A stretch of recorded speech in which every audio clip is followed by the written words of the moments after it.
नमस्कार अनि जजलपा नेपाल भाषा एकेडेमीका निमित्त अनक मिडियाको प्रस्तुति र कीर्तिपुर नगरपालिकाद्वारा निर्मित रेडियो शिक्षा कार्यक्रमबाट म हरिबहादुर थापा यहाँहरूलाई हार्दिक स्वागत अभिवादन गर्दछु। कीर्तिपुर नगरपालिका वडा नम्बर 6 स्थित आदिनाथ माध्यमिक विद्यालयको म गणित शिक्षक।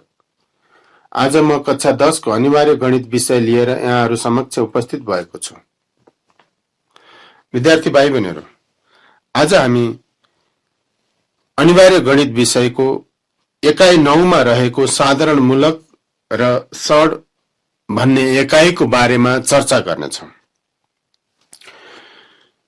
यसको प्रारम्भ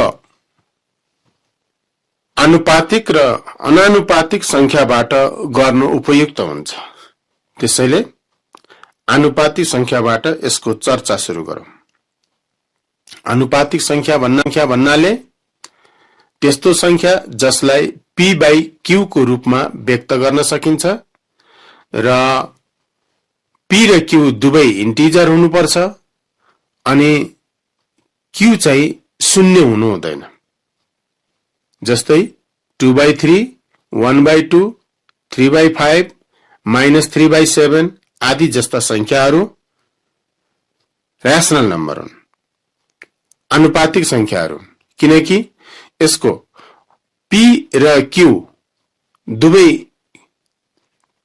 संख्याहरू इन्टिजरको रूपमा आएका छन्। अब हामी इर्याशनल नम्बरको कुरा गरौँ। इर्याशनल नम्बर भन्नाले त्यस्ता संख्याहरू जसलाई र्याशनल नम्बर भन्न सकिँदैन, अर्थात् जसलाई p/q को रूपमा व्यक्त गर्न सकिँदैन भनौं। यस्ता संख्याहरू इर्याशनल नम्बर अन्तर्गत पर्दछन्। जस्तै √3, √3/2, √5 आदि जस्ता संख्याहरू इर्याशनल नम्बरका उदाहरण हुन सक्छन्। अब लागौं सडतिर। सड भनेको कुनै पनि र्याशनल नम्बरको रूट इर्याशनल नम्बरको रूपमा आउँछ भने त्यस्तो संख्यालाई सड भनिन्छ। जस्तै √3 एउटा सड हो। त्यस्तै √2, √5, 2√2 आदि जस्ता संख्याहरू सड हुन्। तर √4 को चर्चा गर्यौं भने यो सड हुन सक्दैन, किनकि √4 को मान 2 हुन्छ र 2 चाहिँ अनानुपातिक संख्या नभई आनुपातिक संख्याको रूपमा रहन्छ। त्यस्तै √9 सड होइन, किनकि यसको मान पनि 3 हुन्छ र 3 भनेको आनुपातिक संख्या हो। त्यसैले कुनै पनि संख्यामा रूट आउँदैमा सड भन्न सकिँदैन, तर सड हुनको लागि रूट भन्ने पक्कै चाहिन्छ। तसर्थ सडको केही विशेषताहरू। नम्बर 1, सड संख्यामा जहिले पनि रूटको प्रयोग भएको हुन्छ। नम्बर 2, सड जहिले पनि आनुपातिक संख्यामा रूटको प्रयोग गरेर सड निकालिन्छ। नम्बर 3, सड जहिले पनि अनानुपातिक संख्याको रूपमा रहन्छ। अब चर्चा गरौं उसो भए सड र अनानुपातिक संख्यामा के भिन्नता छ त भाइ बहिनीहरू, सबै सडहरू अनानुपातिक संख्या हुन्, तर सबै अनानुपातिक संख्याहरू सड हुन सक्दैनन्। जस्तै पाई हामीले गणितमा प्रयोग गरिने अचल संख्या पाईलाई लियौं भने पाई एउटा अनानुपातिक संख्या हो, तर यो सड होइन। अर्थात यसलाई every sod is an irrational number, but every irrational number need not be a sod भन्ने स्टेटमेन्टको रूपमा समराइज गर्न सकिन्छ। अब जाउँ सडलाई कस्तो संकेतमा लेखिन्छ। त भाइ बहिनीहरू, सडलाई जहिले पनि nth रूट अफ ए टाइपको संकेत प्रयोग गरी लेखिन्छ। nth रूट अफ ए, जहाँ n ले सडको डिग्रीलाई जनाउँदछ र रूटको भित्र प्रयोग भएको ए जहिले पनि धनात्मक संख्या हुनुपर्दछ र वास्तविक संख्या हुनुपर्दछ।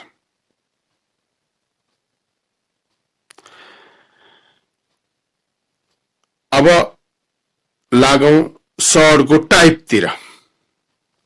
मुख्यतः सड दुई प्रकारका हुन्छन्, एउटा पूर्ण सड र अर्को मिश्रित सड। पूर्ण सड भन्नाले त्यस्तो सड हो जुन संख्या पूर्ण रूपले रूट भित्र रहेको हुन्छ, जस्तै √2, √5, √3, क्यूब रूट अफ 9 आदि जस्ता संख्याहरू पूर्ण सड हुन्। मिश्रित सड दोस्रो प्रकार हो। मिश्रित सड भन्नाले पूर्ण सडको अगाडि कुनै र्याशनल नम्बर कोफिसिएन्टको रूपमा पनि आउँछ भने त्यस्तो सडलाई मिश्रित सड भनिन्छ। जस्तै √2 एउटा पूर्ण सड हो र √2 को अगाडि हामीले कुनै एउटा र्याशनल नम्बर कोफिसिएन्टको रूपमा राखेथ्यौं, सपोज 3, अर्थात 3√2 लेख्यौं भने 3√2 एउटा मिश्रित सड हुन्छ। त्यस्तै 5√3, 7√2 आदि जस्ता संख्याहरू मिश्रित सड हुन्। अब यति चर्चा गरिसकेपछि हामी हाम्रो पाठ्यपुस्तकको पहिलो अभ्यासमा रहेको साना साना, विशेष गरी 1 अंकमा सोध्नको निमित्त उपयुक्त ठहरिएका केही प्रश्नहरूको बारेमा चर्चा गरौँ है त। जस्तो एउटा प्रश्न लियौं, क्यूब रूट अफ 25, यो एउटा सड संख्या भयो। अब यसको क्रम लेख्नुहोस् भनेर प्रश्न दिइयो भने यसको क्रम कति होला? पक्कै पनि क्यूब रूट अफ 25 भनिसकेपछि यो संख्यालाई nth रूट अफ a सँग तुलना गर्दा n को ठाउँमा 3 छ, त्यसैले यसको क्रम 3 हुन्छ। त्यसैगरी अझै एउटा प्रश्न लियौं है त, 7th रूट अफ 11 लियौं। अब यसको क्रम कति होला? हो, भाइ बहिनीहरूले सोचे जस्तै यसको क्रम 7 हुन्छ। अब अर्को प्रश्न लियौं, दिएको सडलाई सरल रूपमा व्यक्त गर्नुहोस् भनेर √18 दियो, अर्थात स्क्वायर रूट अफ 18 दियो भने अब यसलाई सरल रूपमा कसरी व्यक्त गर्ने? यसको निम्ति स्क्वायर रूट भित्र भएको 18 लाई टुक्राइदिउँ। यसलाई टुक्राउँदा 3 तिया 9, 9 दुना 18 हुने गरी 3, 3 र 2 मा टुक्राउन सकिन्छ। यति गरिसकेपछि स्क्वायर रूट भित्र दुईटा 3 आयो, जसले गर्दा त्यो 3 को रूट आउट गर्न सकिन्छ। दुईटा 3 बाट बाहिर एउटा 3 निकालौं र रूट भित्र 2 लाई लेख्यौं भने 3√2 चाहिँ यसको सरलीकृत उत्तर हुन्छ। त्यसैगरी सरल गर्नुहोस् भनेर स्क्वायर रूट अफ 72 दियो। यसलाई पनि अघि जस्तै 72 लाई टुक्राइदिउँ। 6 छक्का 36 दुना 72 हुने गरी यसलाई टुक्र्याउन सकिन्छ अनि दुईटा 6 बाट रुट आउट गर्दा 6√2 यसको सरलीकृत उत्तर हुन्छ। अब अर्को प्रश्न लिऊ। दिइएको सडलाई पूर्ण सडको रूपमा व्यक्त गर्नुहोस् भनिकन 4√5 दियो। त भाइ बहिनीहरू 4√5 आफैमा एउटा सड हो र यो मिश्रित सडमा पर्दछ। अब यसलाई पूर्ण सडमा व्यक्त गर्नको निमित्त 5 स्क्वायर रुटमा भएको हुनाले 4 लाई पनि स्क्वायर रुट भित्रै लेख्नु पर्दछ। अब 4 लाई कसरी स्क्वायर रुटमा व्यक्त गर्न सकिएला यसो सोचौं त भाइ बहिनीहरूले सोचे जस्तै 4 भनेको स्क्वायर रुट अफ 4 को स्क्वायर हो। त्यसैले 4√5 equal to square root of 4 को square into square root of 5 लेख्न सकिन्छ र दुवै स्क्वायर रुटलाई कमन लिएर रुट भित्र 4 को स्क्वायर इन्टु 5 लेखिसकेपछि 4 को स्क्वायर भनेको 16 अनि त्योसँग 5 लाई मल्टिप्लाई गर्दा स्क्वायर रुट अफ 80 यसको पूर्ण सड उत्तर हुन्छ। यसरी हामीले सडको क्रम, सडको प्रकार,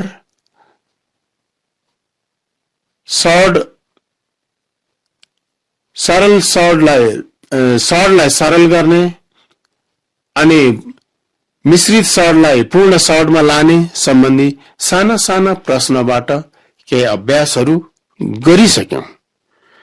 अब हामी लागौं सडको सरल गर्ने क्रियाकलापतिर। त सरल गर्ने भनिसकेपछि सडको जोड, घटाउ, गुणा, भाग जस्ता क्रियाकलापहरूलाई बुझ्नु पर्दछ। जस्तै एउटा प्रश्न लिऊ। सरल गर्नुहोस् भनेर 4 times of square root of 128 plus 4 times of 50 दियो। अब यसको समाधानको निम्ति स्क्वायर रुट अफ 128 लाई अघि जस्तै टुक्र्याइदेऊ। यो 8 8 64, 64 दुना 128 हुन्छ। त्यसैले स्क्वायर रुट भित्र भएको 128 लाई दुईटा 8 र एउटा 2 मा टुक्र्याइदेऊ। त्यसैगरी रुट 50 लाई, स्क्वायर रुट अफ 50 लाई पनि दुईटा 5 र एउटा 2 आउने गरी टुक्र्याउन सकिन्छ। यसो गर्दा यो दुईटा 8 बाट रुट हटाएर 4 into 8 times of square root of 2 र रुट भित्र भएको दुईटा 5 लाई रुट हटाएर 4 इन्टु 5 रुट 2 लेख्न सकिन्छ।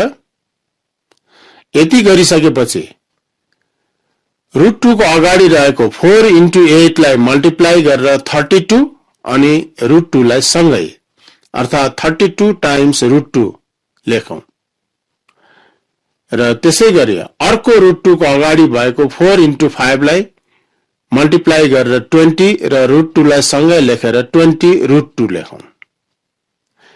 अब दुवै समान सड भएको हुनाले यसलाई बीजगणितीय पदहरू 32a प्लस 20a जोडेर 52a लेखे जस्तै यसलाई पनि हामी सिधै 52 रुट 2 लेख्न सक्छौं। अर्थात त्यसरी नगरिकन दुवै सडहरूको रुट 2 लाई कमन लिएर 32 प्लस 20 लाई बाँकी पदको रूपमा लेख्न पनि सक्छौं। यसो गर्दा पनि 52 रुट 2 नै आउँछ। अब अर्को एउटा समस्या लिऊ। सरल गर्नुहोस् भनेर रुट 2 इन्टु रुट 7 दियो। यो सरल गर्ने कुरा सडको गुणनसँग सम्बन्धित छ। यसमा दुवै सडहरूको डिग्री एउटै भएको हुनाले दुवैका रुटहरू कमन लिएर एउटै रुट भित्र 2 × 7 लेख्न सक्छौं। यति गर्दा यो सहजै स्क्वायर रुट अफ 14 को रूपमा व्यक्त हुन्छ र यो नै यसको सरलीकृत उत्तर पनि हुन्छ। फेरि अर्को प्रश्न लिउँ है त। सरल गर्नुहोस् भन्यो। Square root of 2 into cube root of 2 दियो। यो अघिको प्रश्न भन्दा केही फरक छ। अघिल्लो प्रश्नमा दुवै सडहरूको डिग्री समान थियो। यसमा सडहरूको डिग्री बराबर छैन। एउटा सडको डिग्री 2 छ भने अर्को सडको डिग्री 3 छ। यस्तो अवस्थामा दुवैका रुटहरू कमन लिन सक्ने अवस्था बन्दैन।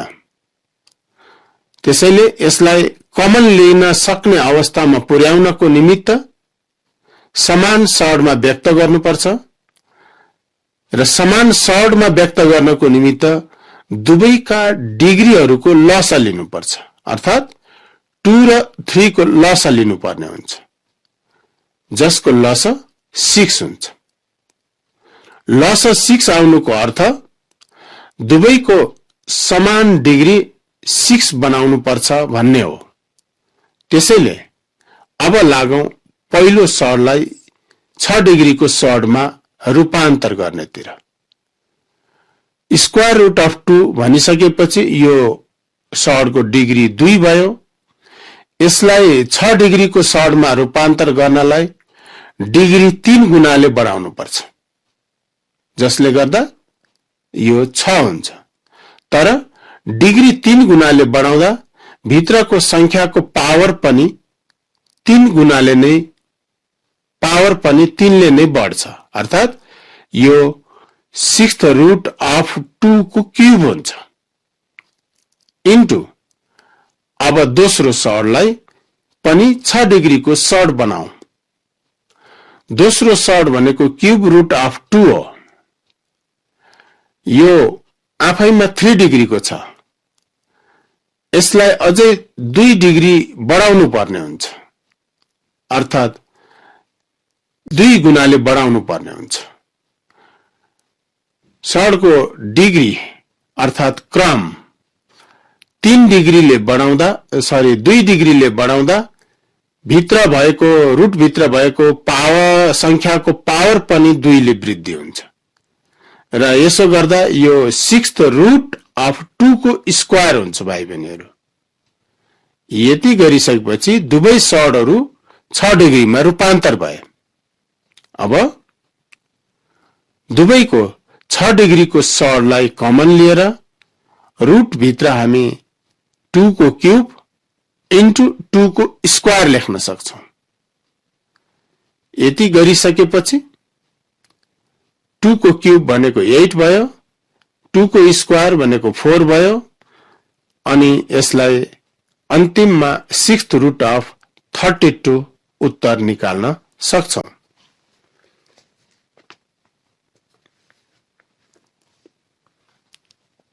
यसै गरी